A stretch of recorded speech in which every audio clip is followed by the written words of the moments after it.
Okay, welcome to the Build It Yourself Low Cost Milking Parlor webinar presented by NCR SARE. We received a grant, Farmer Rancher grant from SARE, NCR SARE, which is the North Central region, to create a educational guide on how to build a what a lot of folks would consider a New Zealand swing parlor. It's known in the United States, I guess, it's a low cost parlor. There's a lot of folks that utilize these, a lot of great information coming out of the extension agents and universities. These are gaining in popularity, and a lot of folks are using them with success. What I found, and which was the reason we wanted to produce this guide, was there are a lot of great plans out there, but how to build one on a budget as a farmer with potentially limited resources or tools or ability uh, was hard to find. I consider myself good at building stuff. I've been working in construction and building wily farm projects for a while now, and I scoured the internet, YouTube videos, and I had a hard time visualizing it. And so if I am having this problem, then I bet a lot of other folks out there having it as well. So here's our cover page. We're going to go through the guide just page by page so we can give a little bit more insight into how we went about it. And but we'll have this guide available for download as well. Okay, so one of the main things about this was the tenant farmer friendly design. So if you're on leased land, I've been on these farm links for a long time trying to find land. We're now fortunate to own our own farm now, but the hard part is infrastructure, especially dairy, heavy infrastructure demands. And a lot of times you don't have buildings. Maybe you have a great property, a bunch of good fields or something, but you don't have any milking infrastructure. And like, how do you get started on a budget? Maybe you get, if you're lucky, you get a lease for 5 years. Maybe 5 years. I think anything less than that, it might be difficult. But what we have found is like, okay, so can we come in, build what we need to build, make some money, and then if it's time to leave, we can take it all with us and put it on somewhere else, right? We don't lose that investment. And then maybe we get to the end of it, maybe we go out of business, maybe we just want to do something else, whatever, we can sell it to another person and then they can use it. So, I mean, so this is, as far as I could find, this does not exist without like moving into a property that already has dairy infrastructure in place. That would be ideal, right? But it's hard to come by. A lot of times you're trying to lease land where you live.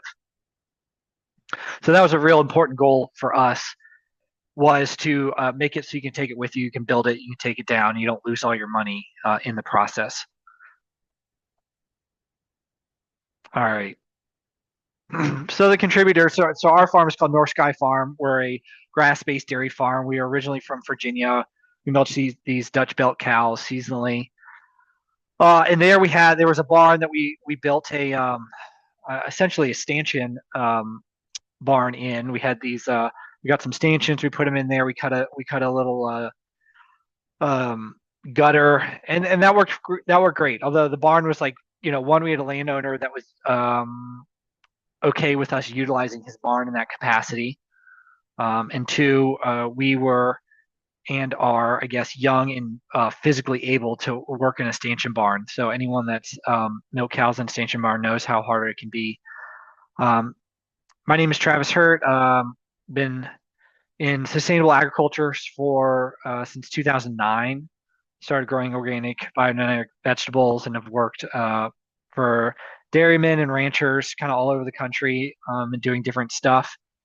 Um, my wife Mariah, my business partner, she is has a degree in biology and a master's in data science, and she did put together a really nice pro forma for us at the end to help visualize what the finances would look like getting started using a low cost parlor and getting started milking cows on a smaller scale. Some of the other contributors, a dairy farm, Wisconsin dairy farm, Roger Dalberg. who he had, I guess Vance Hogan made a YouTube video of Roger milking in his parlor. I don't know when,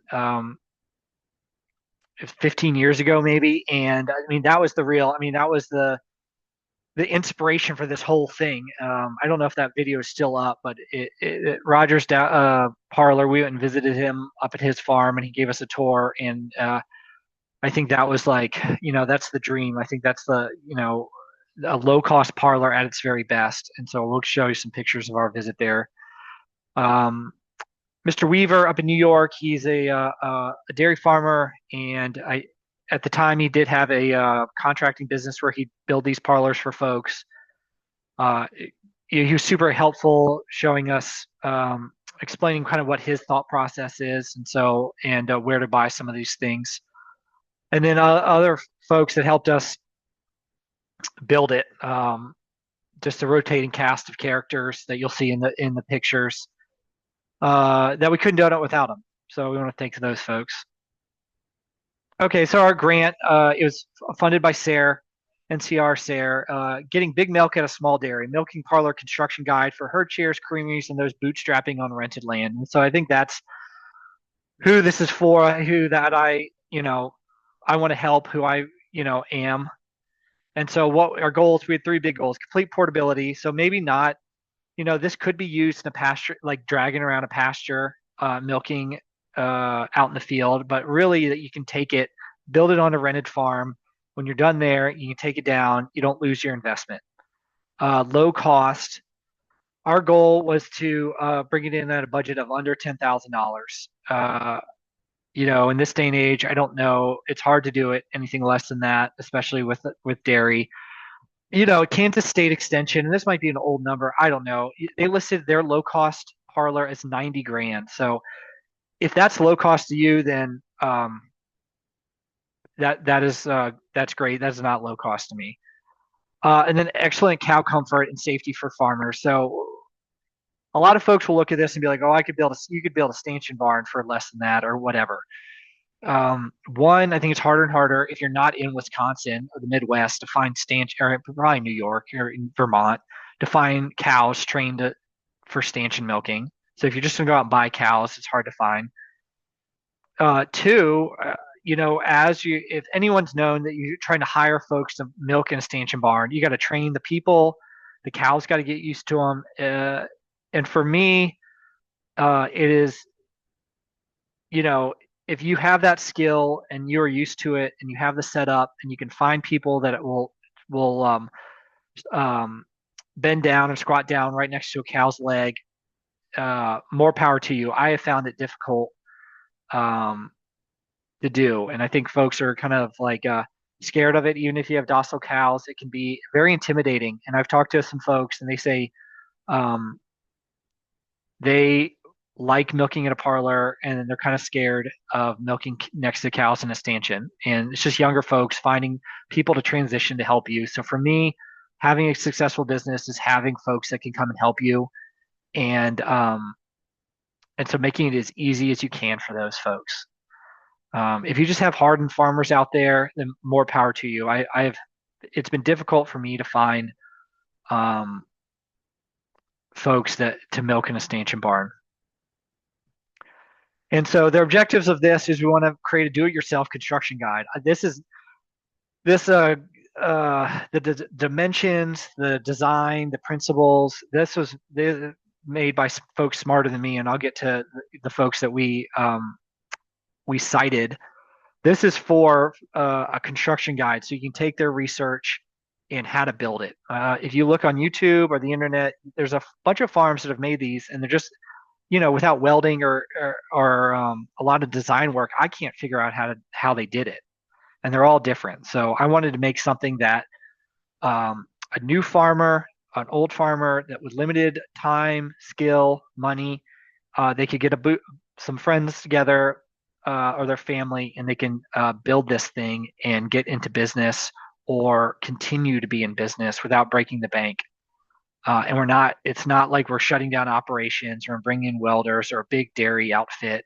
We're we're keeping more money in our business, and for me, that's the goal because we're either we're making money or we're paying other folks, and in my experience, doing it yourself is one of the biggest ways to just move the needle. Okay. Um, so these are the folks that we use to um, build the guide off of. So Larry Tranel, the main one is Larry Tranel, the Trans Iowa low cost milking parlor with the Iowa State Extension. The Iowa State Extension team, dairy team, if you haven't been on their website, they have like so many good resources. Dr. Tranel uh, is like a really good extension agent and has developed this low cost system and works really good. He has a ton of YouTube videos, all sorts of good stuff. Um, let's see. So I would consult, and he will come to your farm and consult with you. So if you're milking a lot of cows, or you want to, or you have a big time dairy business, I would consult um, with Mr. Tranel and not trust whatever this guide alone, because the efficiencies you'll gain by doing his, it appears from doing his parlor to the T, um, might be substantial. This other one, this Gray's article, this was another like James Hogan, Wisconsin agricultural extension agent. Really, he had this article in Gray's magazine from a long time ago, and I used to, always visit that. And he helped Mr. Dalberg build his parlor, and so I think he's built 60 farms, 60 parlors on farms, and real champion of keeping things low cost and ergonomic and keeping farmers in business. And then let's see, David W. Campbell, a professional of biological systems engineering in Department of University of Wisconsin. He's done drawings for both of these folks, and then he has this publication, Remodeled Parlors, which is really good. So if you are interested in this type of thing, that document is like super good. It's a bunch of different milking facilities, terminology, measurements, really good stuff. So these folks they're experts. I am just a construction minded farmer, and so I would consult these publications if you're going to really get after it or milking a lot of cows. And so my guide is really for how to build it, less on how to design it. Okay, so we went and visited Roger Dalberg, Eastman, Wyoming, Wisconsin. He's been dairy farming since 1979, 79. He built this Swing 6 parlor in 1988 for $3,600. And so, he had a really nice scrapbook. I just invited myself up and talked to him. We brought him lunch, and he just showed us what he did. And so he had this really nice scrapbook showing him the layout. And he had, at the time, it was like this little grazing consortium. And so all those folks came and they put it in his existing stanchion barn. He moved half the cows over and built this in the other half, and he milked in it for 20 years. And as you can see, super simple. He put in this auger system with drop feeders. It works really good. He just utilized farm gates, not a chop gate or anything. He utilizes he just rerouted his existing pipeline for stanchions. And it worked really good. So one of the main takeaways on these parlors is that have the cows at a 70-degree angle, and so he has this really cool entry gate that is indexed on a 70-degree angle. He used dairy magnets to hold it up, and then he could push it down when they came through. He had the auger system, so he didn't have to get out of the pit. This exit gate right here was just a bungee cord with a string, and so you could push it by hand, and then open it with a string. And just really low cost, efficient, simple to use, and worked for him for 20 years. So I mean, I think that's like the dream for like all of us. So at the Weaver farm, I called Mr. Weaver, and he talked to us about what he does, and he does utilize welding, and he also has some bent pipes. In Rogers Parlor, he just had straight pipes and used tie saw fittings. Um, with Mr. Weaver, they actually have they weld, they use these clamps, and they also get things bent. And they get it all made out of black pipe, and then they weld it, and then they send it off to get it galvanized. And as you see, very similar design, super open, really simple. In this lower picture, they have a chop gate. You can see that in the back. They also have feeders. Mr. Weaver said that they don't feed in the parlor anymore. It created more problems than it solved because cows kept rushing in or wouldn't want to leave. And they also have this polycarbonate splash guard.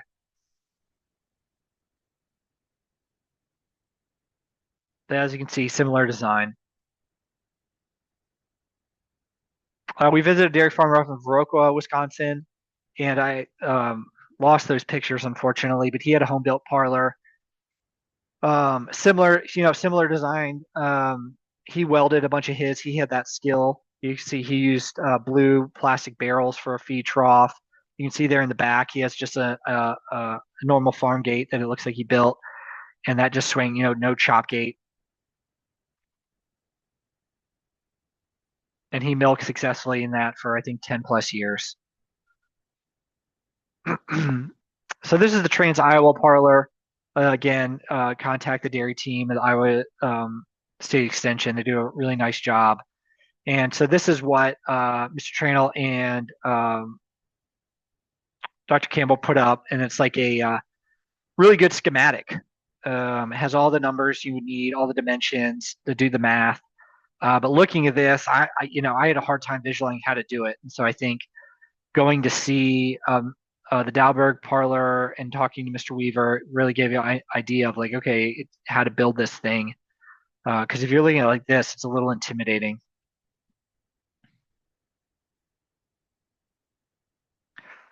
All right, so the material list and budget. I listed all the folks we got all of our materials from and the numbers.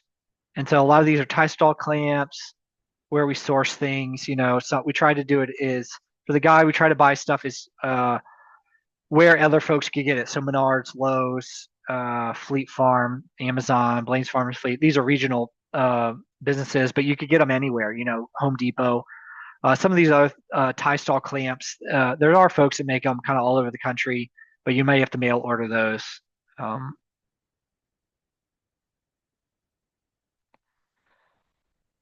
Let's see.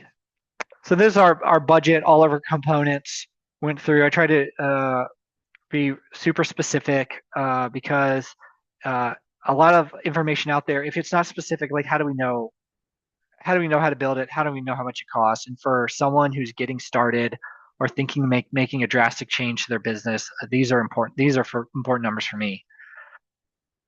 So all in, if you did exactly the way we did it, not utilizing any used equipment, we spent $9,300 and poured $4,000 worth of concrete to build the pit. The milking pit and the cow platform are not included in this guide and are not funded as part of the SARE research grant. The parlor potentially can be mounted to any surface. It could be a flat parlor. You could do a pit. You can mount it to skis, skids, and drag it around your field onto a trailer.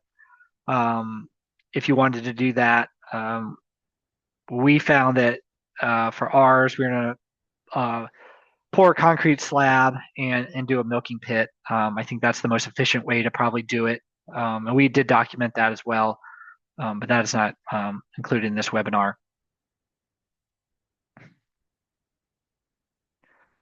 So I do have a cut list for your pipe. This cut list was made after we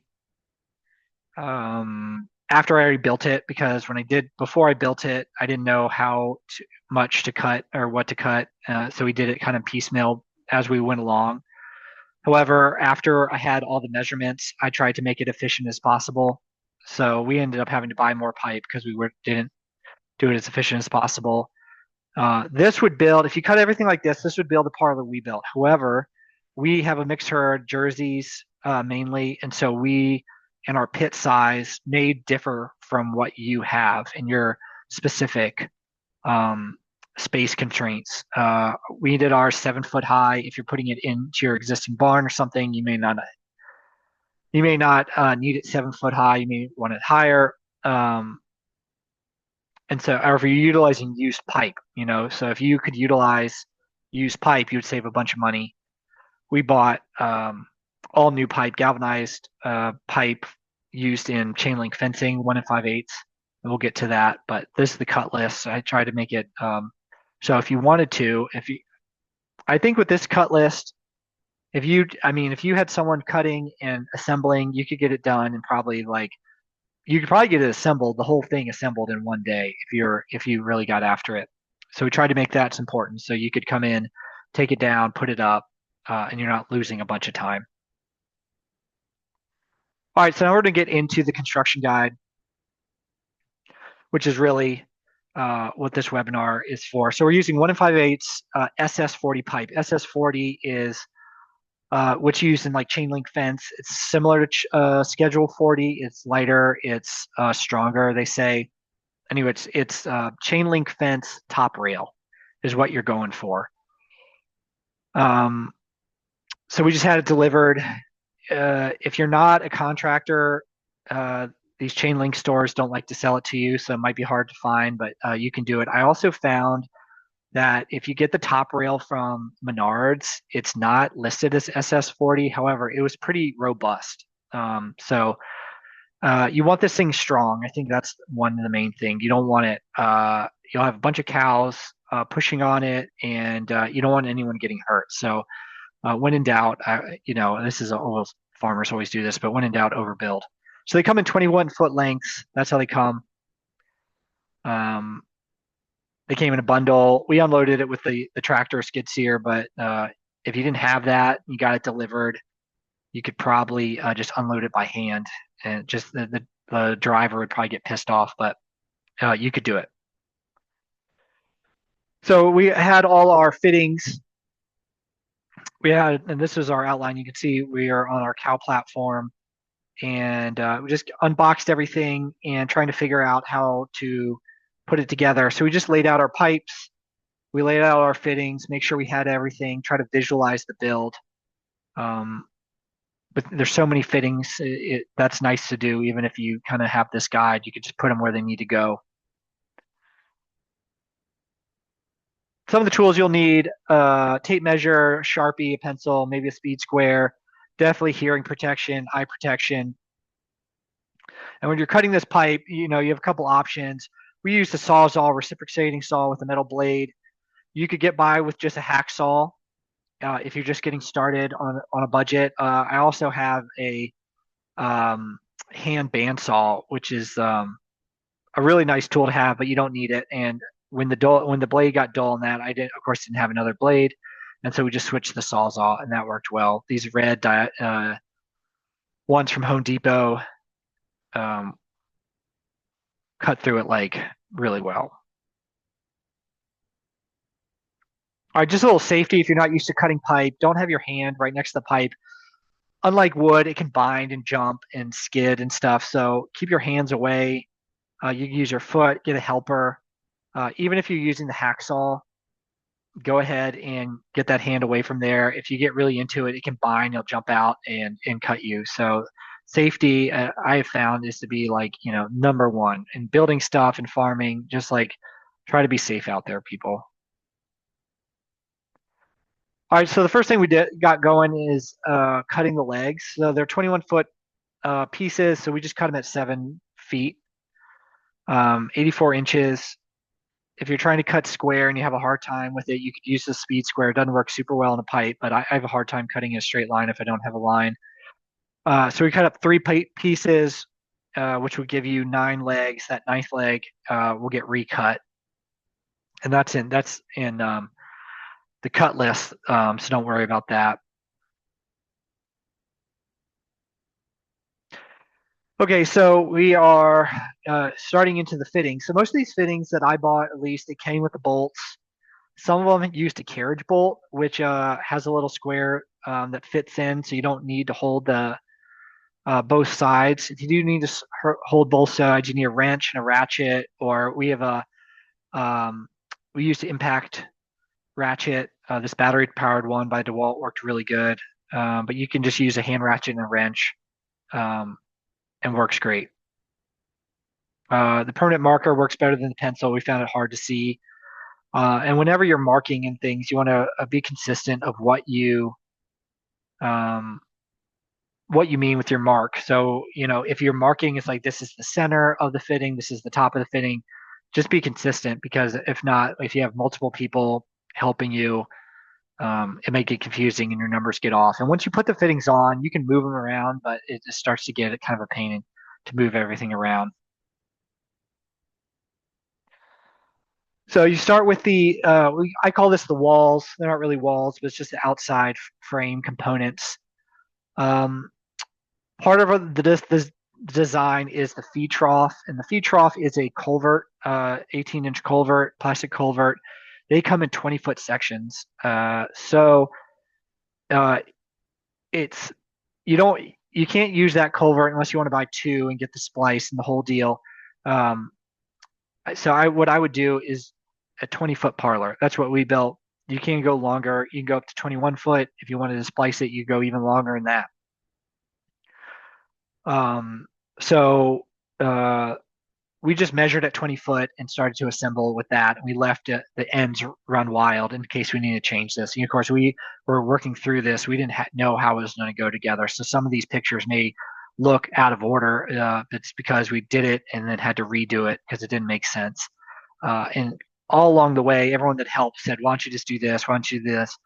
And but it was not a repeatable. It was like some crazy hack that everyone wanted to do. But the goal of the guide is so someone could replicate it and it could be easy to do. So that's what we really tried to do, is make it easy for folks to build. To get started, so the legs, we use these corner pieces, and then this top rail piece. The top rail, you want the long side to go all the way through, and the leg to bump up against it. I think that's the stronger connection, and allows you more flexibility if you wanted to make the parlor longer or shorter. Because most of these fittings, you can only adjust them one way. Like one pipe has to be cut.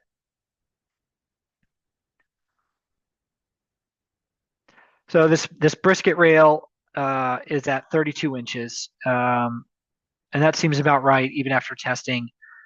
And so that's where the fitting goes on that one. We're using 1 5/8 pipe, so we um, put the mid-span support. We cut that at 30.5 inches. And so it's really basic. And we use these other T-clamps. The T-clamp, we use 68 of them in this. Is super versatile fitting. And as you can see, like you cut the smaller piece at 30.5, and that bump up against your brisket rail there. And that uses the carriage bolts. And it goes right in the middle. So if you're a 20-foot parlor, it goes right at 10 feet. Okay, so once you're standing up the walls, we found that, like, let's see, we wanted to make these stakes. You'll see in the next slides how to do it. But we just built stakes out of scrap wood. We cut a point on it, pounded them into the ground with the mini sledge, and generally move that first wall kind of into the general location of where we wanted it. And then we had like 8-foot pieces of scrap wood, so we just measured to make sure wherever we put our stake was the 8-foot was not a reach. Okay, and so as you can see in this bottom left one, so we have the stake, we have our 2 pieces of 1x, and we put a screw on either side of that stake to So the parlor wall can't go forward or back. And we use these 3-inch uh, GRK screws, number 9 star drive. Those are the best. I don't use any other screw anymore. Those are the best ones to use. They're a little bit more expensive, but you can't go wrong. Okay, so me and Robbie we stained up the wall, and these pipes are heavy, and so just make sure you don't have any dogs or your kids around or whatever, and pay attention. Um, you can't probably do this with one person. It's pretty wobbly, so 2 people are nice. So Robbie and I stood it up and carried it over where we wanted it. And as you can see, this one, so we put a screw on either side of the pipe, and that worked really well. And that way, it couldn't fall forward or back, and that made a really secure connection.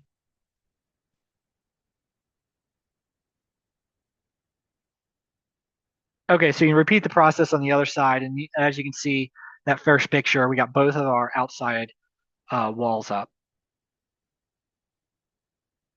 Okay, so for the inside wall, you need to determine your overall width.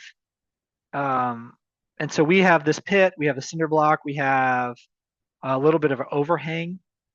And so we wanted our inside leg to be 7 inches. We have in from our overhang. And we had our block wall we filled with concrete, so we wanted to anchor right into that. And these are these wall flanges, and they bolt into the concrete or whatever your foundation is, and then they bolt around the pipe. And so that's what we'll use to secure it to your foundation. And so figuring out where that inside leg is a critical component, because once you start to build this thing, you can move it around, but it just becomes a pain because it just starts to get heavy and everything starts to get out of square. Okay, so one of the major decisions is how wide to make your parlor, and this is in the remodeled parlor document and the trans low cost system. They have had to determine this cow widths. We just kind of took an average between Holstein and Jersey, and so ours was 51 inches. So the 70-degree angle, that is your ideal. I think if you start to get more than that, like at a 90, you start to have problems with the cows wanting to turn around, especially smaller cows like the heifers are trying to like turn around in the parlor. So keeping them on that angle is important. However, if they're at a 75 or 65, so you have some flexibility. So it's not like this measurement is make or break your parlor. And so if it ends up being they don't fit a little bit, you can put them more more closer to 90. And if they're too big, less than 70, and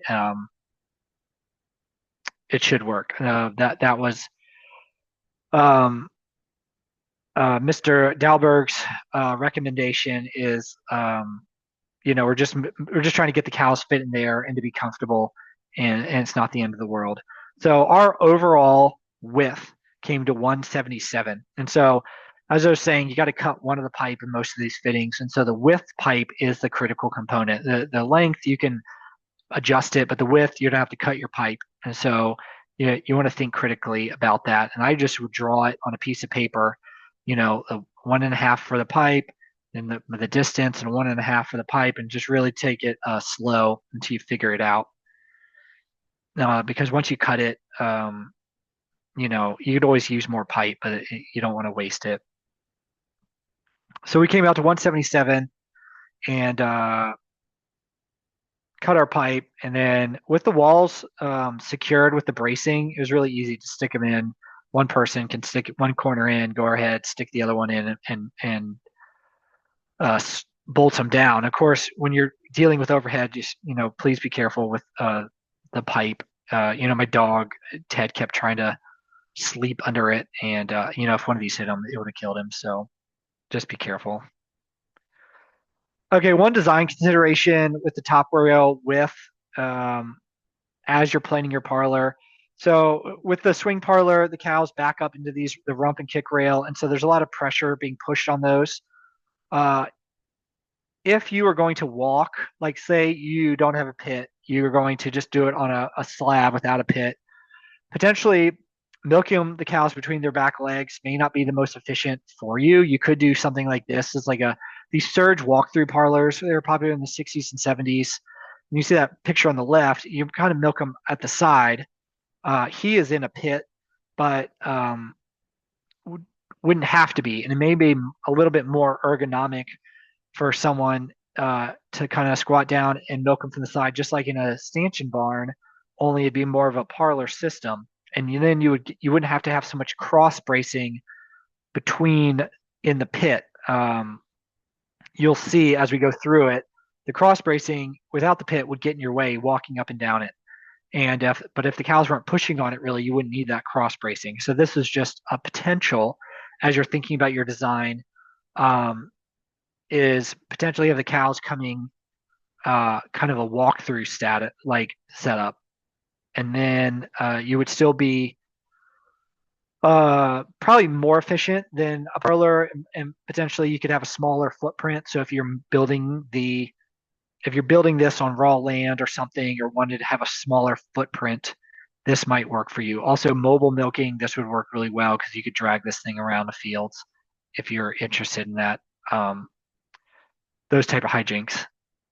Just a design consideration. I'm just trying to give folks the gateway to build what they want.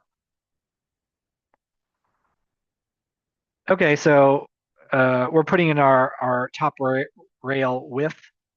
You can use a hammer and bang those in. These fittings are super nice. I mean, they're not like the end all be all of strength, but they're pretty freaking strong. So we're using the ratchet, we're tightening them down, and then Robbie and I, we just used a tape measure and made sure we're generally square. We just pulled it from corner to corner to make sure they're the same. All right, so our inside legs, we have a slant on our cow platform, and so we had to recut our legs a little bit. So I just used the tape measure just to measure and eyeballed it. If we used the legs as it was with the slant, we had a big bulge, which probably wouldn't have affected anything. It looked bad. So we just cut off like an inch or half inch off of each of those inside legs and put those on. We used the T-clamp to do that.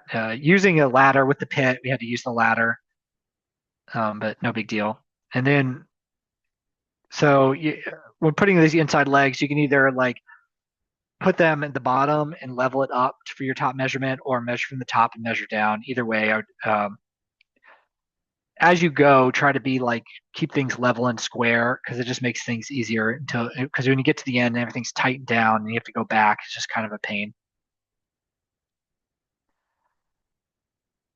Okay, once you have your inside legs in, this is you have the rump rail and the kick rail. So the rump rail is where like their back of their leg touches, and you want it in like the meat, like the muscle of their leg. You don't want it any bone or the pin bones or anything like that. And then the kick rail too, you want that right behind their leg, and so they can't kick you. As long as they're backed up against that, they can't get any like real momentum to kick you. And so these measurements are somewhat critical. They can be changed though. The nice things about these bolt-on clamps is you can, if you you can change them. It's not being welded, and so that's a real benefit to me. So 32 and 24 is the standard, I think, for a Holstein. We dropped ours down to 30 and 22 for Jersey. And as you'll see at the very end, when we tested it with our cows, that was about right. And so we just marked it. That's at the middle. And then we'd stick the clamp on. And Lily and I just bolted them on there. You could use a clamp to hold them up, or just two people. And so, the rump rail we've had going on the inside, and then the kick rail going on the outside. Or I guess it would be the opposite. Rump rail facing the cows, kick rail on the inside. And then those are separated by this 8-inch spacer. And so that 8 inches, that will be consistent no matter what you do. So if you have really tall cows, you might even be higher. But that 8 inches, I think, is pretty consistent measurement. So there's the spacer. We use the T-clamps. and we did 2 per side for our 20-foot parlor.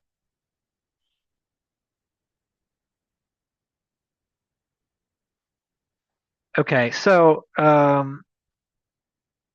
the next part, and we didn't anticipate having this. When we spoke with Mr. Weaver, he was like, "Yeah, you're gonna have sag in the middle of your parlor. You have to have a leg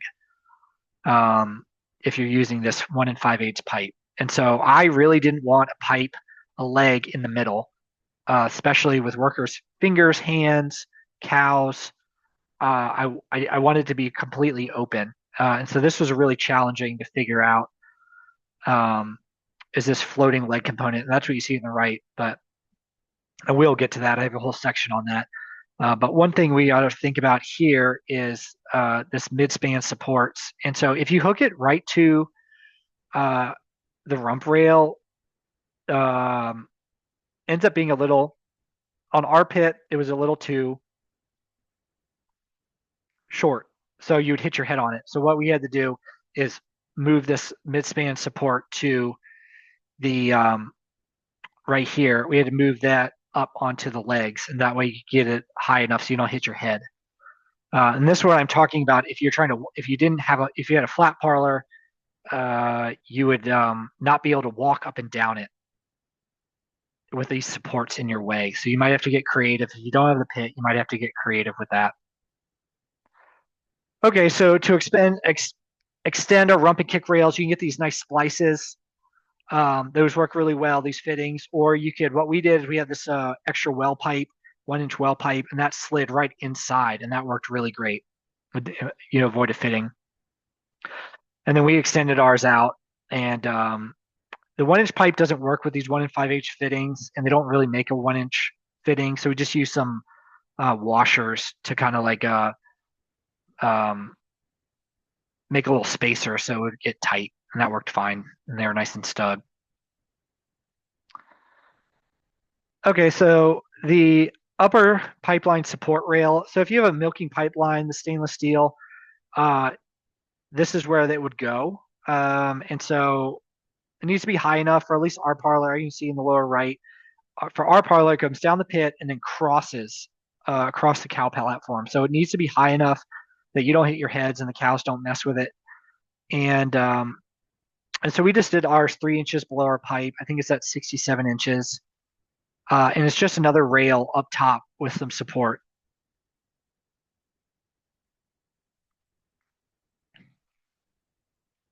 Um,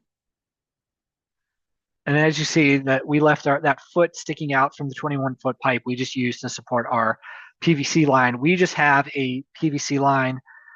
We don't have a pipeline right now. And so we are able to mount our pipeline, as you'll see, we get to it lower because we didn't have to lift the milk. If you had a pipeline, you need to have it up top. And I guess the other factor here, so you want it high enough that you don't hit your head on it, but low enough that whoever's coming to, if you don't have clean in place or you want to, the milker can come and hook up the milk lines comfortably because they'll be higher. So you'll have to do it on the cow platform, hook them in, and then lower the milking units down into the pit. These are just concessions you need to make if you're trying to do things on a budget, So this is the floating leg. As you can see, so you have a leg in the middle. So you have an inside leg on either sides and then one in the middle. They do sag, these pipes. So if you had bigger pipes or something, they're done to deflect, spanning 20 feet. So this was our solution. So we built the middle leg just like the end pieces. And then what we did is used a bottle jack to try to like preload the sag. So what we did is we used the bottle jack and pushed this middle leg up, bending all the pipes up, and then tightened everything down in their ideal locations. And doing this, it seemed to work. We minimized it down to just an inch of deflection in the middle. You can't even notice it.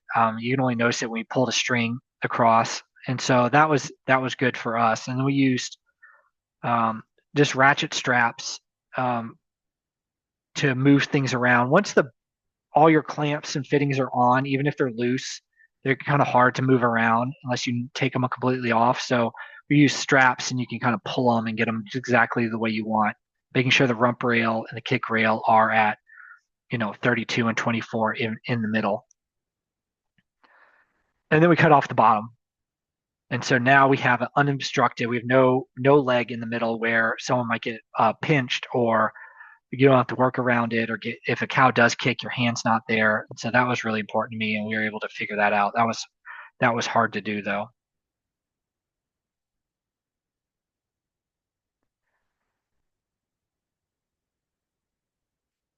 And then we use these cross wires.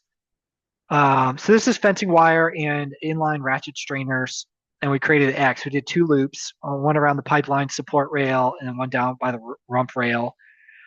We crimped them using a crimping tool. You can't hand tie, but I wanted everything to be safe, that no one's gonna get poked or anything. I mean, fencing wire, as dangerous as it is, it's like, so, but this is a inexpensive way to add a lot of rigidity to the parlor. If you use pipe, you could probably use pipe in the X fashion, and that would make it a lot stronger. But that's just a lot more pipe, a lot more fittings. And then these are the inline strainers. Folks are familiar with those. Those work really well. I like the ones that use a wrench. So if you do have to tighten it or loosen it, like without, and you don't have the ratchet tool, if you have just a wrench, you can do that.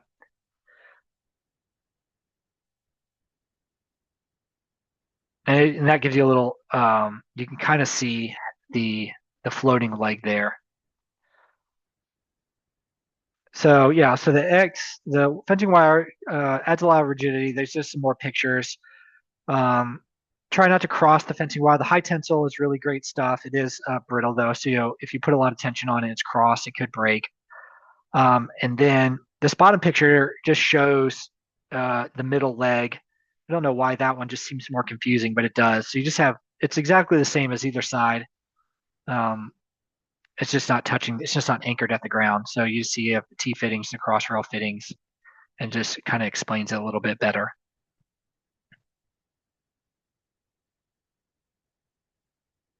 Okay, so the feed trough and support frame. Um, so we use this plastic culvert. Worked really well. They are expensive to get the double walled, but the double wall is smooth on the inside. If you get the single wall, they're a lot cheaper, but you have those corrugations, which I think would just be just a real pain in the butt to keep clean. So the feed trough support frame does a couple things. The support frame adds a lot of stability to the parlor. One thing we tried to do with this is, okay, so you don't have a building to mount this for. I mean, just like us, we have no infrastructure on our farm. We do have an old stanchion barn. It's wooden stanchions. It's cracked. It's failing down. It's built in 1890. Very cool. If I could have another job, I'd be a curator of a living museum.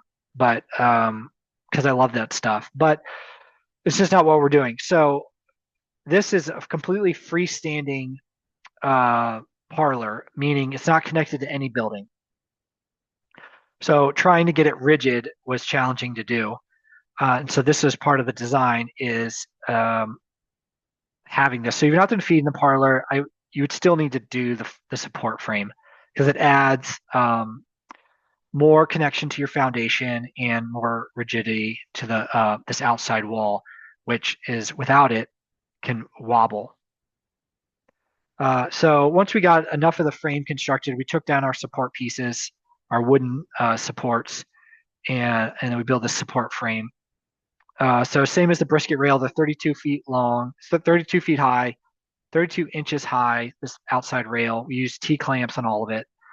Like I said, we use 68 these T-clamps, so that's a really versatile fitting. We cut the culvert in half. We used just a circular saw blade, a fine-tooth circular saw blade. We put it reverse, and on the culvert they have lines from the factory, so we just used that, just cut it. It was like super easy. We used an 18-inch culvert. If you go up to 24, the actual outside dimension is 29. So it just gets really big and gets a lot more expensive. This was pretty affordable. So we did all our cross pieces at around 23 inches, and we just and that was just based on the culvert and how and getting it level with the brisket rail and the outside rail. And they're 20. It's 24 feet, 24 inches wide. If you have a wider pad, you could use you could go wider if you wanted. Um, but I would say that was in the middle. If you're not going to feed, you still need the headroom. This is an important part. You need at least 24 to 30 inches of headroom for the cow's head. So don't forget about that. So even if you're not going to feed, you need the space for them. So that, you can see there the line from the factory. We just use the circular saw blade, turn in reverse, and I mean just cut it super easy, no big deal, and place it up in there.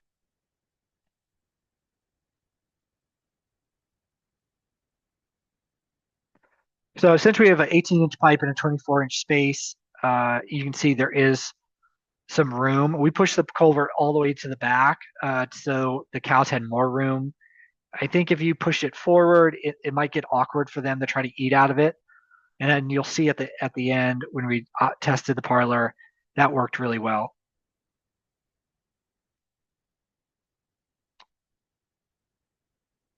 So we used to use fencing wire. We drilled a hole, used fencing wire to secure it to the outside rail. Just twisted it, made it tight, and this plastic with years of use, I bet will get kind of like worn out. But this seemed like a easy, low cost solution.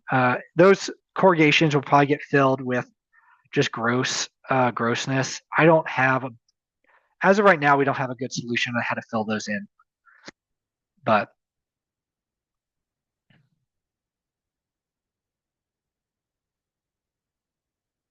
okay, the diagonal bracing. So this is part of the freestanding to get it um, really rigid. You know, if you get it to this point, you'll see it wobbles because it's not connected to anything. If you're doing it inside your barn or next to a building, you could probably just like connect it to that. You know, and if you look back at the Dalberg um, parlor pictures or the Verroco one, they go up to their structure with support pieces. We don't have that luxury.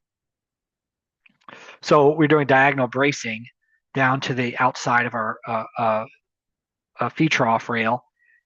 And so what we did, we took ratchet straps and you might have to loosen some of your fittings, the inside leg fitting in particular, the T-clamp, and we pulled them everything. And this is where we start to get, you know, make sure your parlor's getting fairly square now. And then we're pulling these legs plumb um, to put in these diagonal bracing. And so we just used the ratchet strap on one side and pulled it over until they're both sides were equal. And so for our parlor, ended up being around like 57 and a half to 58 inches. And then we cut our pipe and used two T fittings, two T clamps to wedge in there. Better to be like a little tight than too loose. And then that worked really well. And once you put those diagonal bracing in on all four sides, it gets really rigid. And so yeah, so don't um, don't skip on that and try to make sure that you're cutting your pipe not too short so it fits really tight. And then in the middle, it's the same. The diagonal in the middle, it's a little bit confusing. I don't know why the middle part seems more confusing, but it does. Anyway, you have to since you have your top uh, width rail directly in the middle, your diagonal support rail is just off to one side.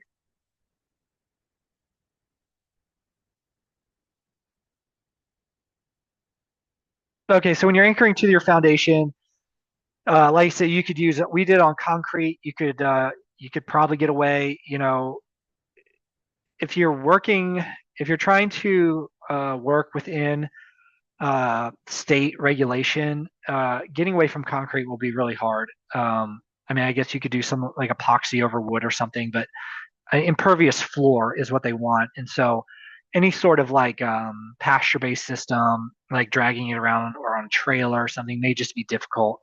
So that's what we did on concrete. However, this thing you could potentially do 6x6s cut into little skis, and you could bolt it to that if you wanted to drag it around in a field on a trailer.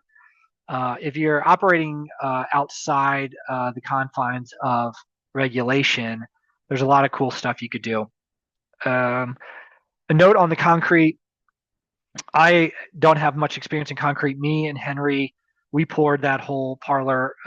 Henry, at the time, as a freshman in college, had never done concrete before, and so um, we poured the pit floor, then we dry stacked cinder blocks, then we filled the cinder blocks with concrete, and then we poured the top. And we utilized like a laser level and 2x4s, and um, we did it. And so I guess my thought on that is if you have a can-do attitude, don't be afraid of concrete. Mr. Dalberg said with his, they're not concrete guys, and he was the first to admit that concrete's not perfect, but the amount of money they saved and time they saved doing it themselves was worth it, and it lasted him for until he retired for 20 years. So I don't know if anyone's gotten concrete quotes recently, but you better get out your checkbook. So don't be afraid to do it yourself. It doesn't have to be perfect as long as it's generally sloped in the right direction. Um, I think you're going to be okay.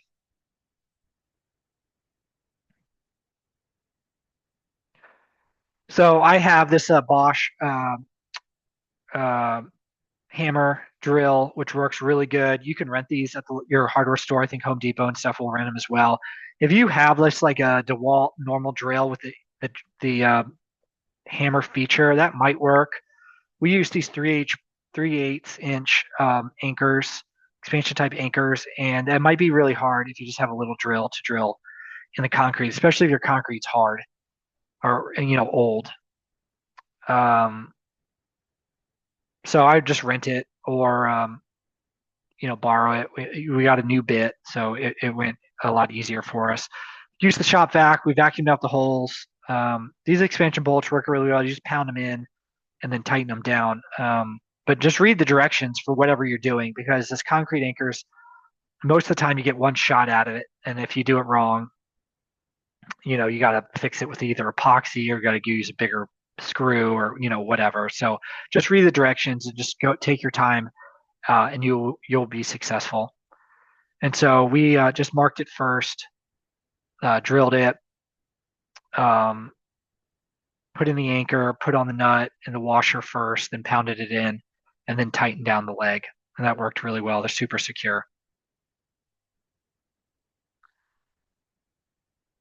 I would say this: make sure you spend some time. Make sure you're square, because we we bolted down a couple legs, and then when we did just the stand back and look test, we saw that our parlor was all off. So make sure you're square and stand back and look at it. Make sure it looks right before because we wasted a bunch of time and anchors having to redo a couple legs. So just stand back and look at it make before you bolt it down to concrete. Okay, so the exit entry gates is the next step, and um, you can get these really nice hinges for these tie saw that are made to bolt onto to clamp onto a pipe. So that's really easy. I think you could probably also just drill a hole in them and use a normal um, gate hook. Although this it was super simple to do, to just buy these things and they work perfectly, and you can adjust it without having to drill a hole. But so the main thing with these swing parlors is you want to keep the cows parked on a 70-degree angle, and that is you only use straight pipe, but so it's the exit gate that keeps them indexed. And so how do you achieve this 70-degree angle? You do it with this gate. So we have three options for you, boys and girls. The simplest option is to just take your 4-foot gate, and it has to be a 4-foot gate because in our design, it has to be bolted on the outside leg, and so it has to swing through. And so if you're at whatever, anywhere from 50 to 54 inches for your width, you can only use a 4-foot gate. Um, and so um, this will make sense as we go through it. But so the simplest option is to put your gate on there and just um, swing it out to a 70-degree angle and use the chain on the gate to create that angle. I think this would work. It does leave a big gap, probably a foot and a half gap, and so I think you get away with it. And then of course then it has to swing out, and then we have to use like a shepherd's crook or a pulley system or something to shut it. Um, as you can see down at the bottom there, that's the calculation we were using to figure out like where a 70-degree angle would be. It's not crucial. I am not smart enough to do this. Will, who is an engineer, knew how to do this math. But it's essentially like 2 feet in, and 19 inches if you're just building the parlor exactly like us. Okay, so what we ended up doing, and I think this is probably a better method, is an index rail. So we built this triangle on our gate, 4-foot gate. And so now our gate can just be a normal gate. It can attach to that inside leg. And then this triangle, this index rail, which is bolted to the gate using T-clamps, creates the index. And so that we just use the T-clamps, 2 pieces of pipe, and then we drilled a hole through the middle and put a bolt through. And just like that, even without any support or something, that worked really well. They're super strong. And then the gate, there's no gap, and the gate can be latched to that inside leg. And I think this is a pretty good option for folks to do. And as long as the gate can swing all the way open, that the triangle, the index rail, does not get in the way of cows trying to leave your parlor. So if you change the design of the parlor, you can get your gate to mount to the inside leg. And this would be advantageous in a lot of ways because you use like a 6-foot gate, and it could and then it'll just run up against the outside leg, and you could push the gate closed with your hand, and then you use like a spring-loaded latch to open it. This is what Mr. Dalberg had. This is a picture on the left there. That's from a New Zealand swing parlor, and you can see the gate is mounted on the inside leg. And this will I have some pictures here in a second, and I'll show you. It's hard to visualize, and you're like, well, why can't I just do it? But it'll make sense when you see it. The chop gate is the best solution, and it goes vertical, but it takes a lot of design, and it's too much. It was too much for me to figure out, and too much for this guide. So if you want to tackle that, making a chop gate, they're pretty cool. And I think if you're doing if you're milking a lot of cows, you might want to do that. For the entry gate, a lot of folks I've seen online, they don't even use one. Mr. Weaver says they don't use entry gate. The cows just wait their turn, and then and when they leave, the next ones come right in. Mr. Dalberg had this really cool lift arm, like I said, and that was went up and down on 90, but the pipe itself was bent on a 70-degree angle, so it matched the cows. What we did is just a chain. And this may not be a long-term solution, although it seems like it worked. and I used this rope, nylon rope, and tied what's called a pipe hitch, and so it will slide on those pipes. But if you try to push it back, it cinches down and tightens. In that way. So if you, let's say you have this parlor, if you have 7 cows on there, 8 cows on there, and then you have your last row is only 5, and you wanted this exit gate, then you would need to have some way to slide something down to do it. And so this was our solution.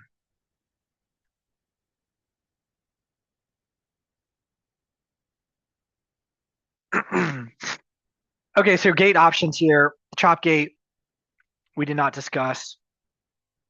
The top picture is the 4-foot gate, no modifications. You see the gap and swings out. The middle, so you'd have to change the whole design because you'll see the outside legs would need to be further than the inside legs to achieve the 70-degree angle.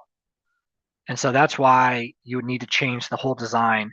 And that is not included in this guide. I think you could figure it out. I think it'd probably be advantageous in a lot of ways, mainly for just shutting the gate and opening the gate. But that was more advanced than this guide. This guide is for really basic. And so I think the index rail modification is the way to go. And just figuring out how to way that you would want to shut the gate once it's open, either just a hook, or you could figure out like a pulley and weight system to shut it. Okay, for the shelter, so you can put it in your own barn if you don't have a barn, or you're on leased land. You need somewhere to put it. So you do a hoop house, you could do a lot of different things. For our guide, the easiest thing I could figure out was, and the cheapest and most basic, was one of these carport structures. They're all in line. They come in the mail. They just bolt together. And so we went with this company called Versatube. They tout themselves as being really DIY friendly. They have a really good website. You can customize them any way you want. So we went with a 20 by 21 and 9 foot high. This is just one of their stock ones. That was the cheapest one.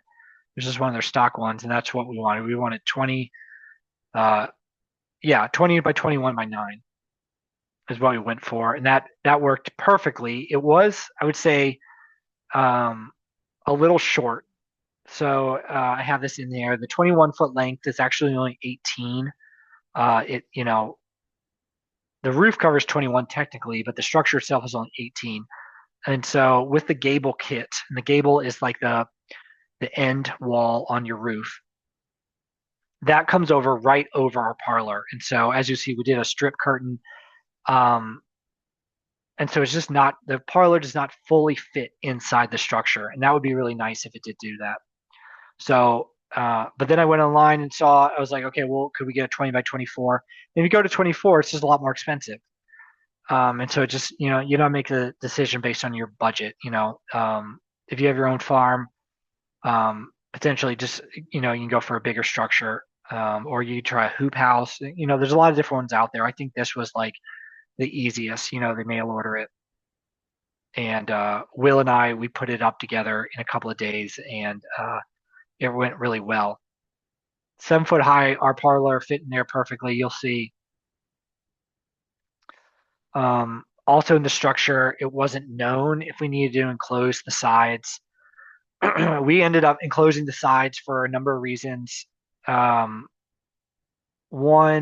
to prove that you could do a 4-season parlor and milk year round. Two, we ran into the cows were eating out of the feed trough. So if your holding area is kind of around your parlor, the cows were reaching in. And so that became problematic, and not really foreseen when we started. And then 3, making it less inviting for like heifers, or when you're trying to get trained in the parlor, to jump out. So we enclosed both sides with this roofing steel, and that was a really easy process.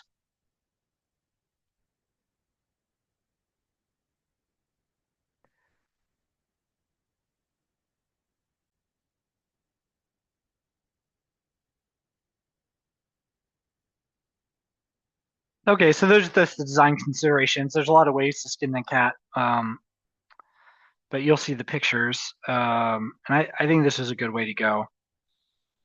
So the Versatube building um,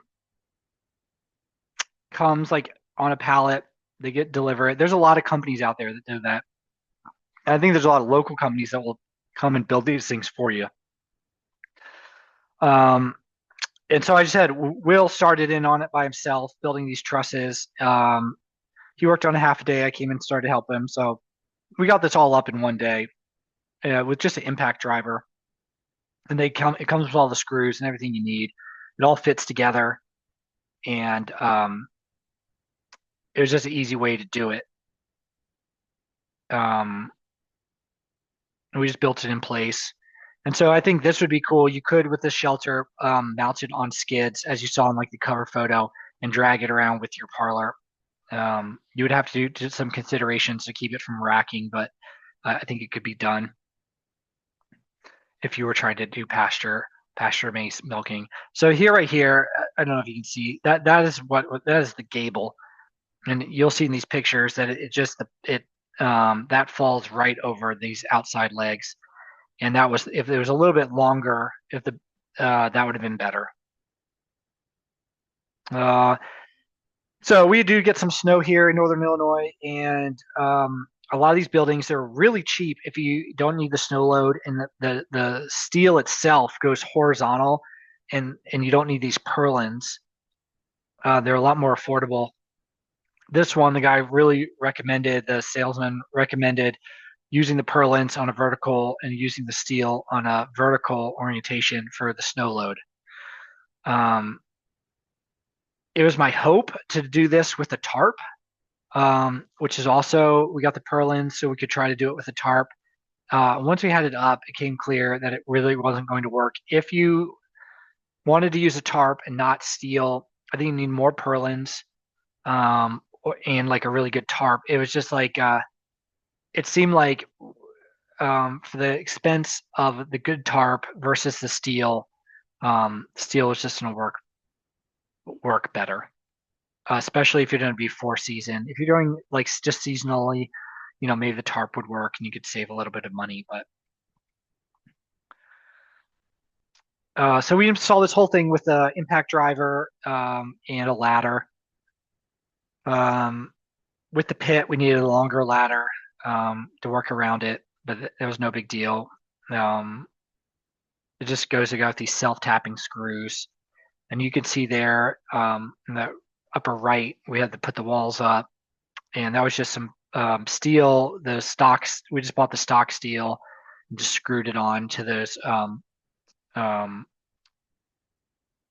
to the Versatube wall. Putting the roof up was pretty straightforward. Those they tell you how long to buy your steel. So I just ordered it from Menards at whatever it was, 10 foot 7 inches. You just order it, no big deal. It comes in a couple weeks later. We did find that trying to keep that roofing steel going square across. The first one we just cowboyed it and ended up getting off by a few inches at the end. So the second time on the second side, we measured, pulled the tape all the way across and marked, the first one every 38 inches and then 36 after that. And we just made sure that our pieces were lined up on those lines each time. Also, we kept missing the purlins. So measuring your steel and marking it where your purlins are. That way you don't have holes in your steel when you miss. Um, for this, it doesn't matter because we're not insulating or anything, but it is just embarrassing that you look up and you see that we missed. And in the walls, we were able to utilize use steel on one of the walls.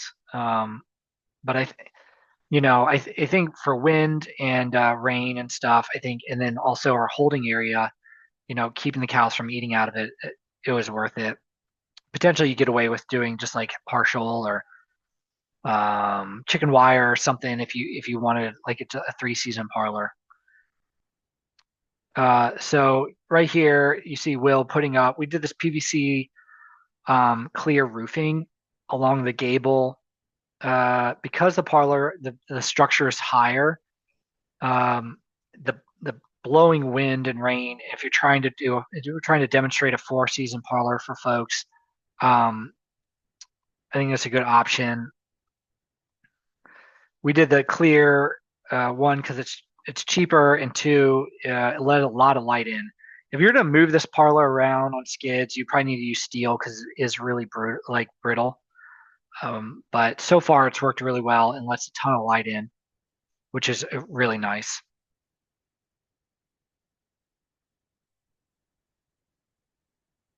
Okay, so the PVC vacuum line in the milking system. So what we did is just a PVC line with stall cocks. So no milk enters the vacuum line. And so what we're doing is for those that don't know, is typically called bucket milking. So the milk comes from the udder through the milking unit, uh, down the milk hose into a milk bucket, and then from the other side of the milk bucket, a vacuum line. And so you're making kind of a trap. So no line ever enters the PVC vacuum line. For this guide, we utilized new pulse style milking claws. A lot of folks don't like this. A lot of folks do. It's the pulsation and the milking claw are all one unit. It utilizes just one hose, so it's really simple. You can take them apart. Um, I really like them for small farms. I think a lot of people like them. They're easy to use, and I like the only one hose.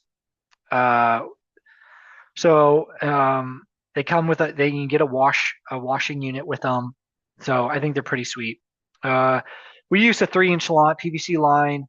You could probably get away with a smaller line if you want. Um, with vacuum, you can think about vacuum kind of like water going through a hose. Um, and so 3-inch line just gives you more reserve. So if you, let's say a cow kicks off one of your milking units, you just have a lot more reserve in the line so that all of them don't fall off. Um, so say you have like, if you're taking a shower and someone opens up starts taking a shower or something, you don't have, the pressure's going to drop. So we just have a bigger vacuum line. Uh, with a vacuum line, if you're going to run 6 buckets at once, which would be kind of crazy, although you could do it, you could run it just like a normal parlor, I suppose. What you'd want to do is have a loop. That way, if a cow kicks off a unit at one side, then at the very beginning, that the one at the very end doesn't fall off. And so if you do a loop, then vacuum is getting supplied by both sides equally. And so if one falls off on one side, they all don't fall off. Getting into this vacuum line stuff is pretty more advanced for this guide. However, you will need the vacuum line should be sloped for draining, have a self-draining valve at one point. At the low point, we have 2 clean out caps at either side so we can hose it out, because you can get milk residue in there, condensation. If you overfill your bucket, it will just suck it up right into your vacuum line and it can go into your vacuum pump. So you want to be careful about that. But generally, you need like 5 to 10 CFM, cubic feet per minute, from your vacuum pump. And so our vacuum pump, I think I bought it out of a barn. He had a six claw parlor, stall parlor, and so I think mine is 56 CFM. And so typically you can run 6, maybe a little bit more. But no, you don't want to. If you try to have too many claws on one without enough vacuum, they're not going to run right. If you're to buy used, you can just ask the farmer how many claws did he operate at once. If you get it from a store or a dealer, they'll be able to tell you that for sure. You also need a ballast tank, vacuum regulator, vacuum gauge to complete your system. So we were quoted. I think our local dealer said it'd probably cost, with utilizing our used equipment, $15,000 to put a stainless steel milk pipeline in. And so, I think that's a goal. But we're just going to use this vacuum line. And I would say it's pretty unorthodox. I think a bunch of people would say, okay, well, my stanchion barn, I can milk so many more cows than you or whatever. Even though you have a parlor, why would you do that? And I guess the one is we have the option to expand. lower like um, lower smaller footprint, easier to build. Like the whole, I don't know, the parlor itself this is the building, the structure, the superstructure for it, and then the efficiency and the safety. And so even if we're only milking 1 or 2 cows at a time in a bucket, we still have the option to expand in the future and have a really safe space to do it. So on the upper left, that's the stall cocks. We got them from this company called Parts Department. It's the basic, it's old way of doing things. It's just an air valve that opens and closes. There, the new pulse milking unit. You see that part on top there. That's the pulsation. We built this little vacuum shack adjacent to the parlor, as you can see in the lower right. That's the completed parlor and the vacuum shack. We have our vacuum pump in there. We have our ballast tank in there. We insulated it, and that just worked really well. So this was, and when you're installing the stall cocks, these are what you'll need: a wrench. We use channel locks, some Teflon tape, pipe sealant. They call it pipe dope, thread sealant. We cut the pipe. You can do it with a circular saw. You can do it with the Sawzall or reciprocating saw. Both work really well. Um, the nice thing about the 3-inch pipe is you can get these T fittings, and so you can just glue them in there. You can. We did it both ways. You can drill a hole and use a tap to cut threads in to thread them in. Um, that works really well. It's hard to get them all in a perfect straight line, but it's a cheaper option, I suppose. So when you are putting this PVC together, um, you can like we chose it was 20. We wanted 26 inches, so we just measured and kind of lined up our fitting to figure out how to get our perfect measurement, and then we cut them. So our sections ended up being 26 and a half. If you have never done PVC before, it's measure. You need to measure and is measure. You can't really dry fit because the glue itself acts as a lubricant. So you got to measure and hope for the best. We used primer and then glued it all together, and we just used the lines on the PVC pipe and the fitting to make sure they're all going in a straight line. We use these 3-inch conduit brackets and these worm drive pipe clamps. That seemed to work really well to secure it. And as you can see, we have it on this lower level on the rump rail supports rather than the pipeline. And that's just because since we're not lifting milk, we could do that. I don't know about pipelines. Maybe you can have that low like that on if you had a normal pipeline. But that would just means you can carry your buckets in there and hook it up and not have to worry about hooking it up beforehand. And also, if you only have like 1 or 2 milkers, you can just move them down the line. As you can see there, we have we used one of those black Fernco rubber couplings. And that worked just for ease of installation because you don't have to glue it, and also a little bit of a shock absorber because there is still a little bit of a wiggle on that rump rail, and that just ensures that like things aren't like super rigid. These fittings were 3/4, and the stall cock is 1/2 inch. We had to get a reducing bushing. And you can see on there the Teflon tape and the pipe dope. And they just screwed it on there. If you use both Teflon tape and the thread sealant, it's just nice because you don't have to get them super tight for them to work. And then you can see the finished product there. We had to use the Schedule 40 solid core PVC. Then we did it's a 3 by 3/4 by 3 T, and then the 3/4 to 1/2 inch bushing.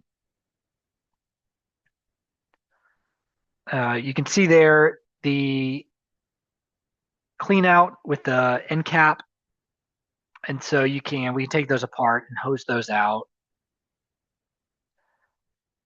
And these are pictures. So inside our milk house, we ran an auxiliary 1.5 inch line into our milk house to run the washers. And we used the 1.5, like the 1/2 inch tap to cut. We drilled a hole, cut the threads, and then use the pipe sealant to thread in our stall cocks. And you can see the finished product there.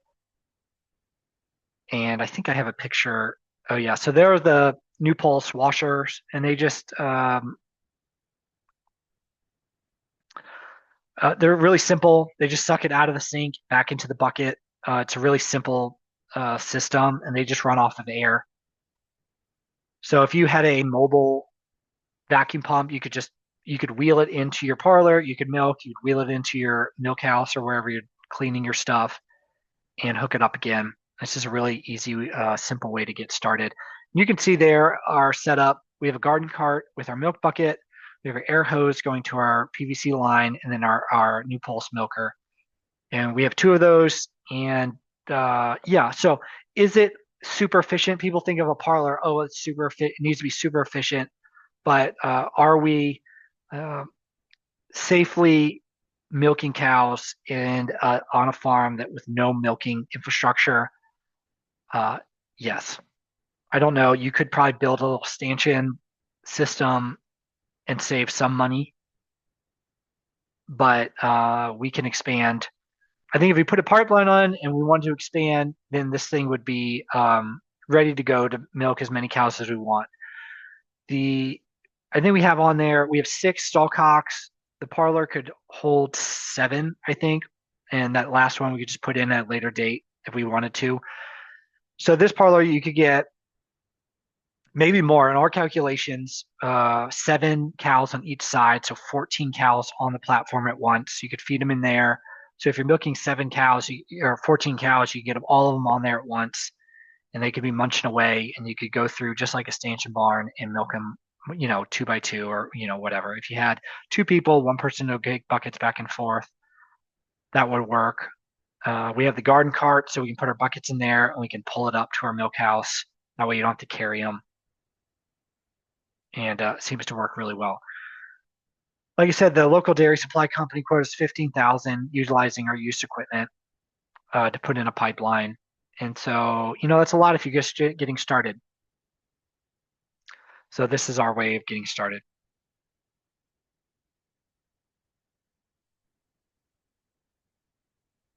Right here, we're utilizing these hooks, these little pipeline hooks, milk hose hooks, and just to help you manage your uh, milk line and air line. Those work really great.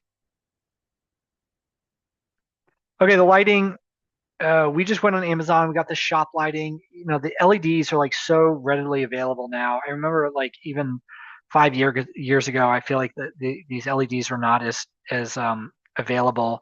I think these were $80. They're for outdoors.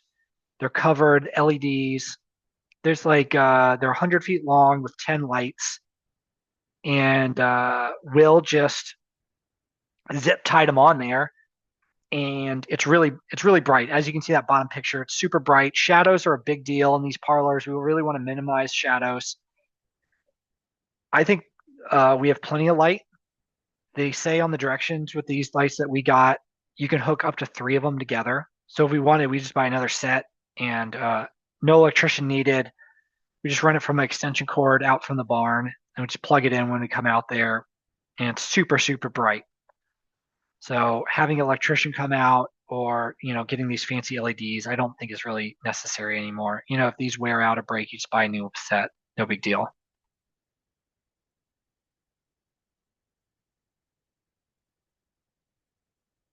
Okay, so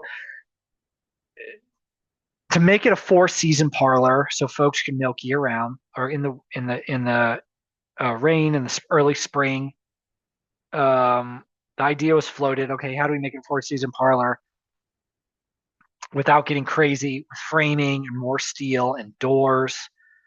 A lot of people have the air actuated doors, and it starts to get too much. So we thought of a strip curtain. These are like warehouse doors.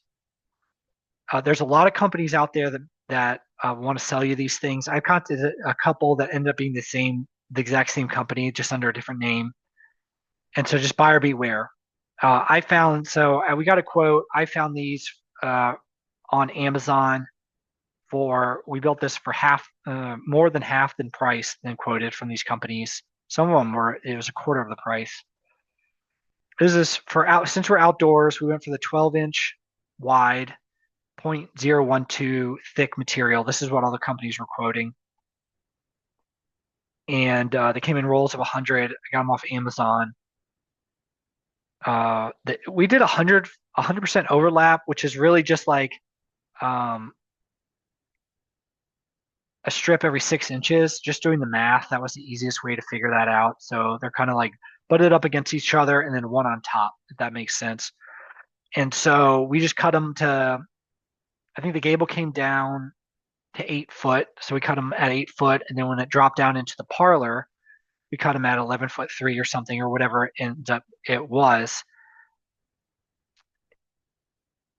And you can order the hardware for them. And then we'll just use a drill and the mounting brackets as a guide and just drill. We cut them all and then we just drilled the holes in it and just work. It was super easy to do. It was just an afternoon. You worked on it. You see there in that lower picture, the holes were drilled. We installed the mounting hardware just on the gable end on the inside and attached that with the self-tapping screws.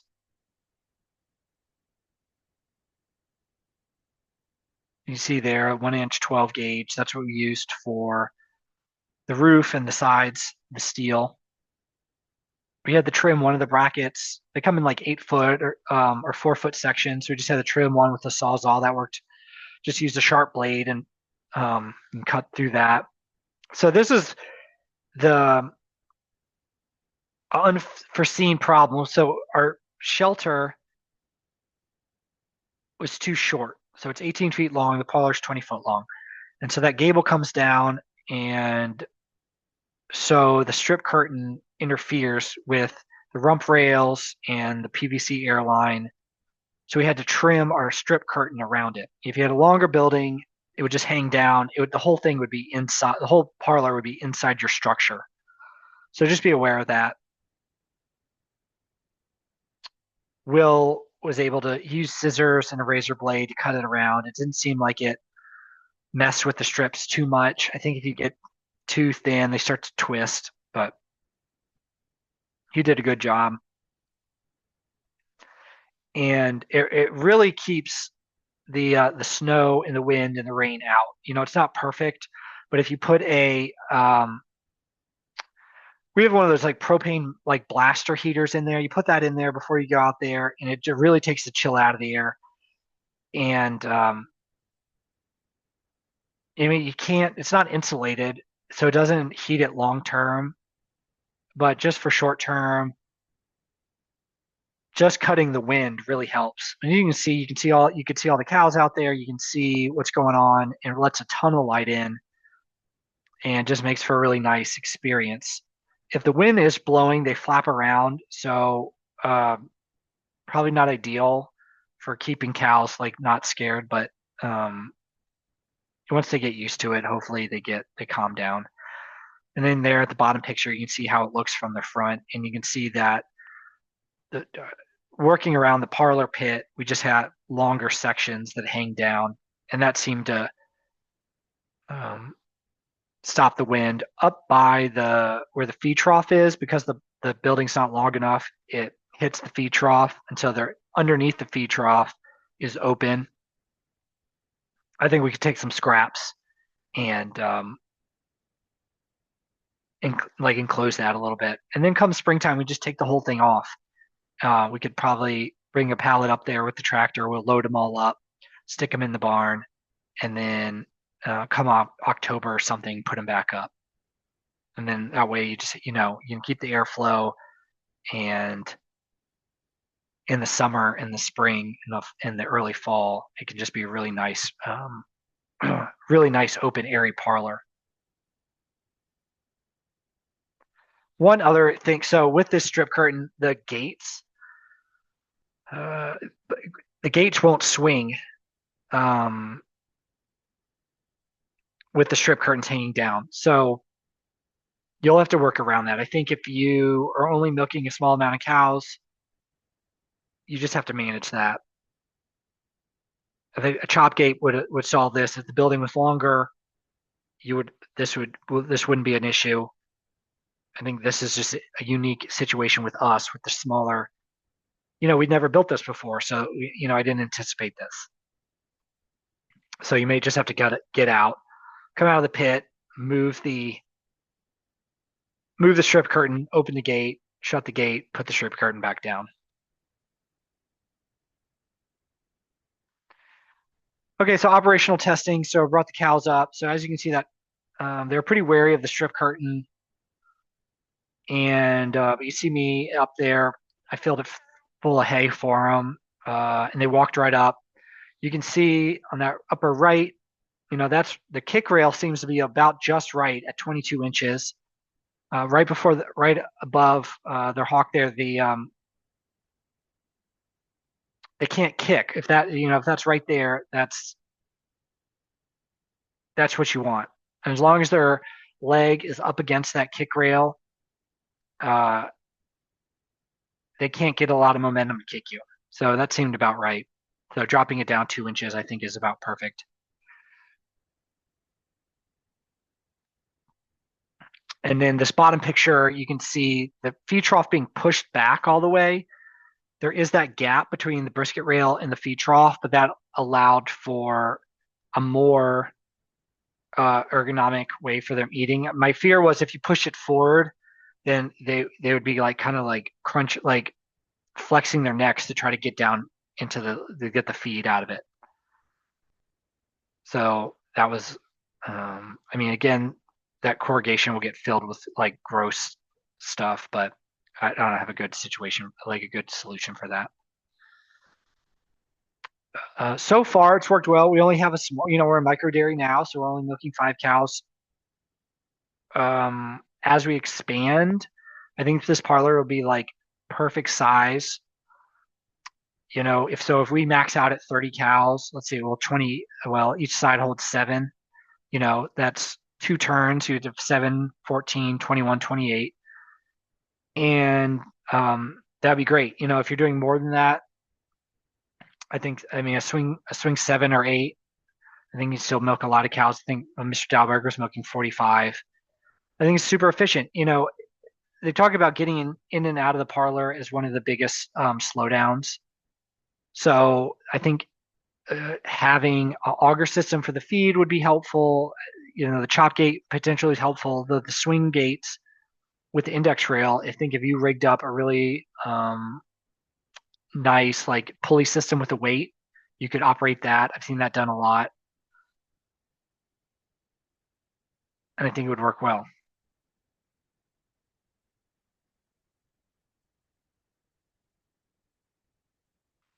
And this is the 5-year pro forma using the do-it-yourself parlor Mariah put together.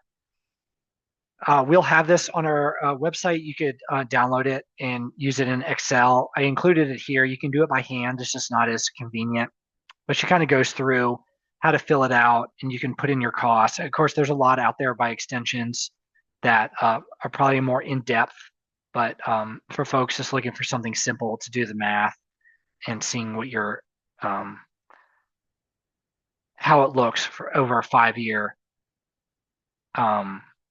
business plan, this would work really well for you.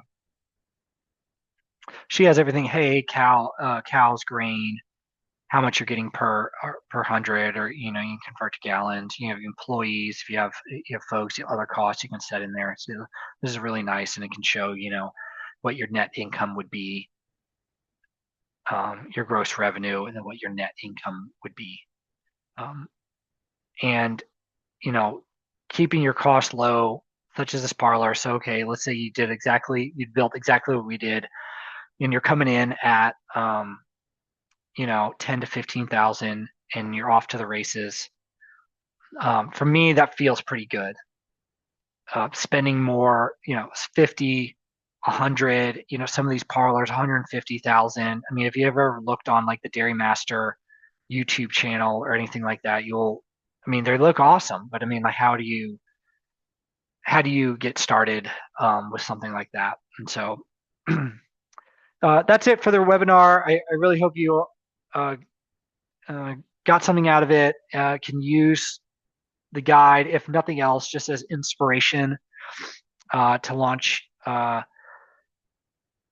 your dairy business, get started, to refine. If you're struggling, and give you some inspiration to how to get a parlor system and get out of the stanchion barn if you want to do that. If it's just for entertainment, and you think I'm a crackpot, that's good too. Anyway, thanks so much. And I want to thank our contributors, Mr. Weaver, Mr. Dalberg, the folks at the Iowa State Extension, Larry Trainell, and then NCR SARE.